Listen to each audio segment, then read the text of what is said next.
Halo anak-anak, bagaimana kabar kalian? Ibu guru harap kalian dalam keadaan baik ya. Sudah siap untuk mengikuti pembelajaran hari ini? Pasti anak-anak sudah siap. Meskipun kita belajar dari rumah, namun kita harus tetap semangat belajar. Ya, hari ini kita akan belajar tema 7, subtema 1, pembelajaran 5. Dengan KD yang diturunkan menjadi indikator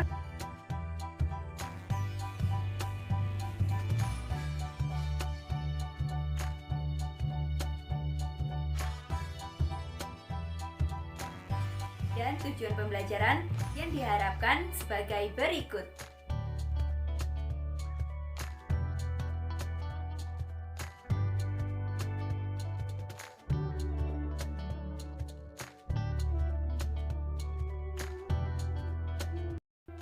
Masih ingatkah kalian pada pertemuan sebelumnya apa saja yang sudah kita pelajari? Ya, benar sekali. Pada pertemuan sebelumnya kita sudah mempelajari contoh benda hidup dan benda tak hidup yang ada di dalam kelas. Pada pertemuan kali ini kita akan mempelajari lebih dalam mengenai benda hidup di lingkungan sekitar. Anak-anak pernah tidak melihat ayam? Pasti sudah pernah ya. Kira-kira ayam merupakan contoh benda hidup atau benda tidak hidup? Untuk menjawab pertanyaan tersebut, ayo kita membaca komik interaktif. Di dalam komik terdapat game online yang dapat dimainkan dan terdapat video yang dapat dibuka. Klik tombol kuis untuk bermain game online dan klik tombol play untuk melihat video. Judul komik adalah Apa Itu Benda Hidup?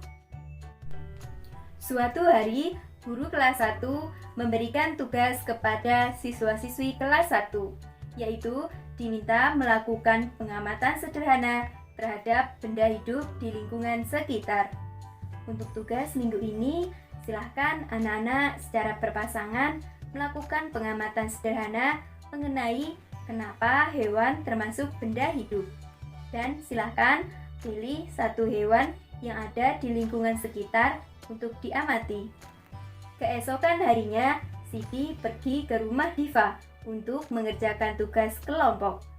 Hai Diva, sudah siap untuk mengerjakan tugas hari ini? Hai juga Siti, sudah siap dong. Kira-kira kita mau mengamati hewan apa nih? Bagaimana kalau kita mengamati hewan ayam saja? Wah, ide bagus. Kebetulan pamanku memiliki peternakan ayam. Ayo kita ke peternakan ayam milik pamanku saja.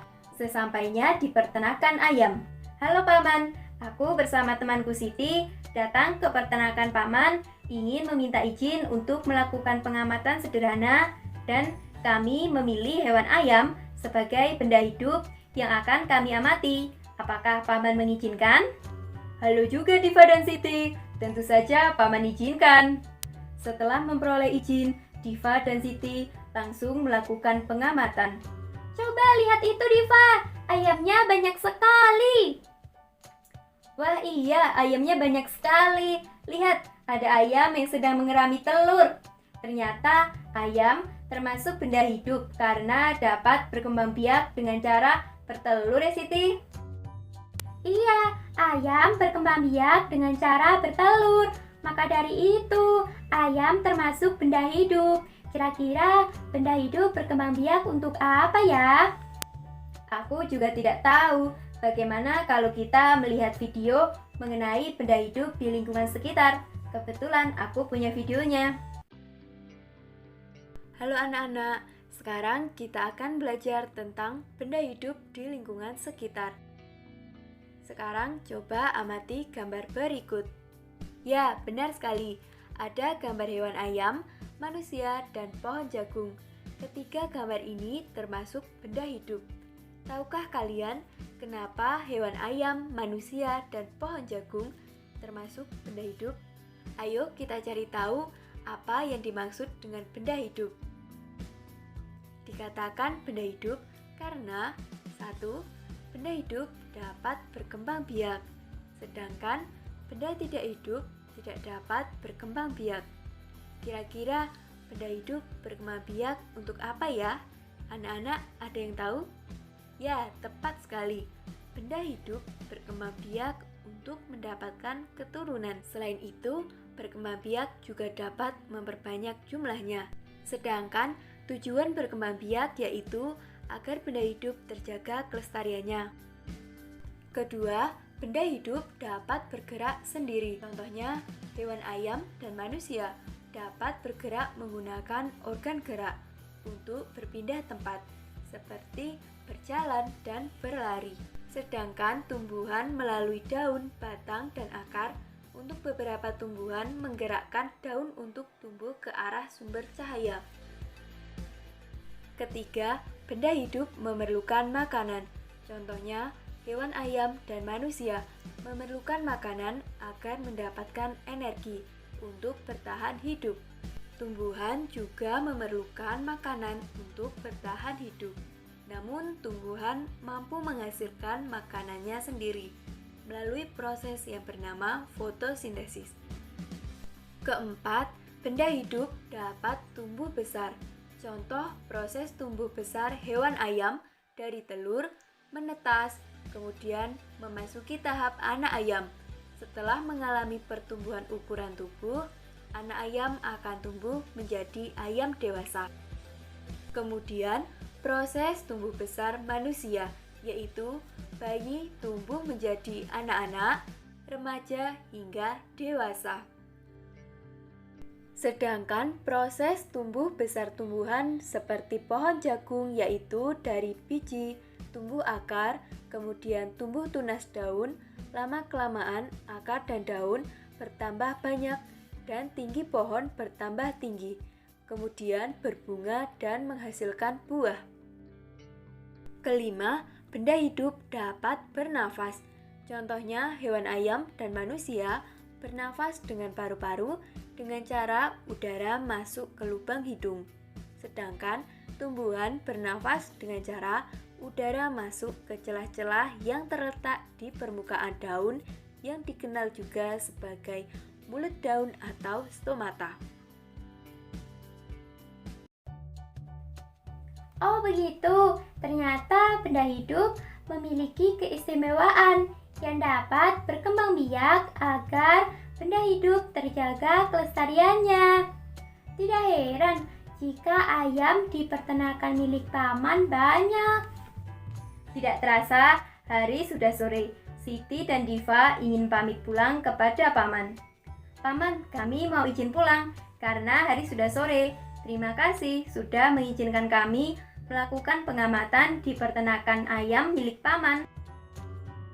Iya, sama-sama. Tetap semangat belajar ya anak-anak. Oh iya, ini ada bingkisan telur ayam untuk kalian bawa pulang sebagai oleh-oleh. Wah, terima kasih banyak paman oleh-olehnya.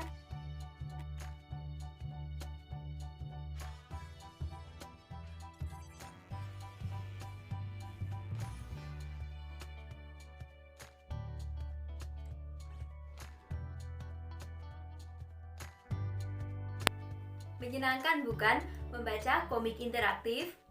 Masih ingatkah kalian tadi di dalam cerita komik paman memberikan oleh-oleh apa kepada Siti dan Diva? Ya, Siti dan Diva mendapatkan oleh-oleh telur ayam. Ayo kita menghitung banyaknya telur ayam yang diberikan paman kepada Siti dan Diva.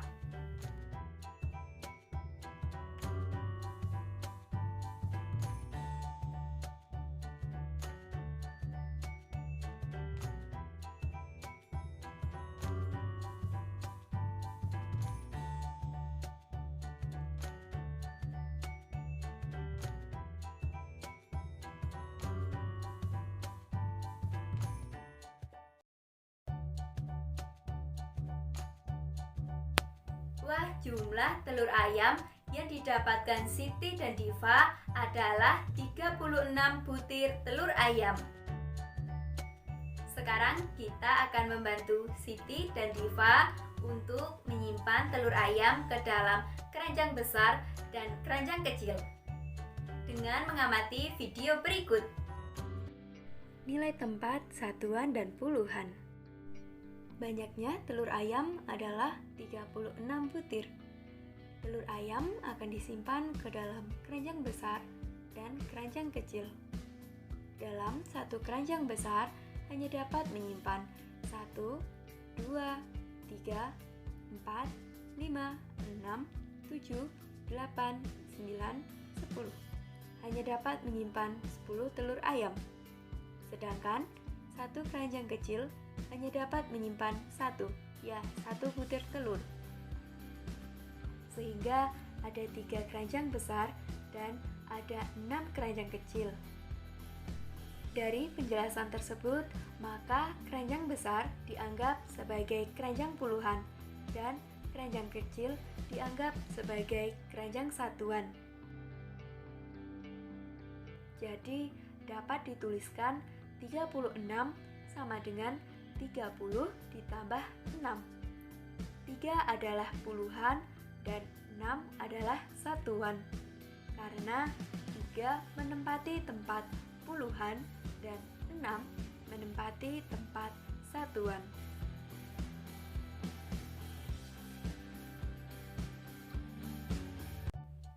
Sekarang silakan anak-anak membuka LKPD, yaitu memecahkan masalah terkait nilai tempat dengan cara membuat menara Lego. Kira-kira bagaimana ya caranya? Coba amati video berikut. Ayo mengenal nilai tempat melalui menara Lego. Ketentuan membuat menara Lego. Satu menara tersusun dari 10 Lego. Maka satu menara dianggap sebagai puluhan dan satu Lego dianggap sebagai satuan. Coba perhatikan menara Lego yang sudah Ibu Guru susun berikut. Ya, terdapat 6 menara. Tapi coba perhatikan pada menara ke-6. Apakah memenuhi ketentuan membuat menara Lego? Tidak, karena satu menara terdiri dari 10 Lego. Maka pada menara ke-6 belum dapat dikatakan sebagai menara Lego. Sehingga terdapat 5 menara dan 6 Lego. Jika dituliskan dalam nilai tempat adalah 5 menara adalah puluhan dan 6 Lego adalah satuan, maka dapat dituliskan 56. Bagaimana anak-anak perasaannya? Menyenangkan bukan pembelajaran hari ini? Apa yang kalian dapatkan dari pembelajaran hari ini? Ya, benar sekali.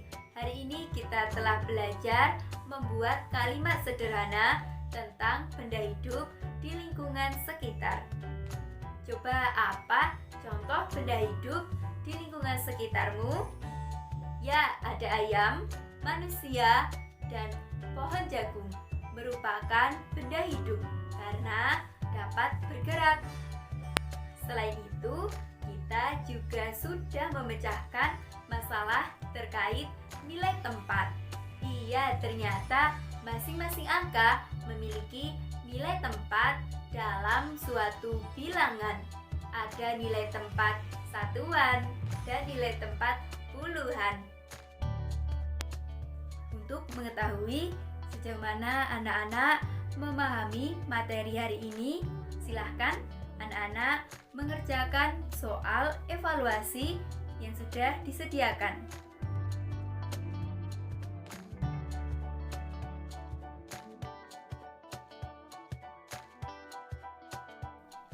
Jika terdapat pertanyaan terkait materi kita hari ini, silahkan anak-anak dapat menuliskan pada Google Classroom.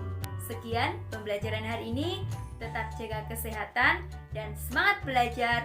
Sampai jumpa pada pertemuan selanjutnya.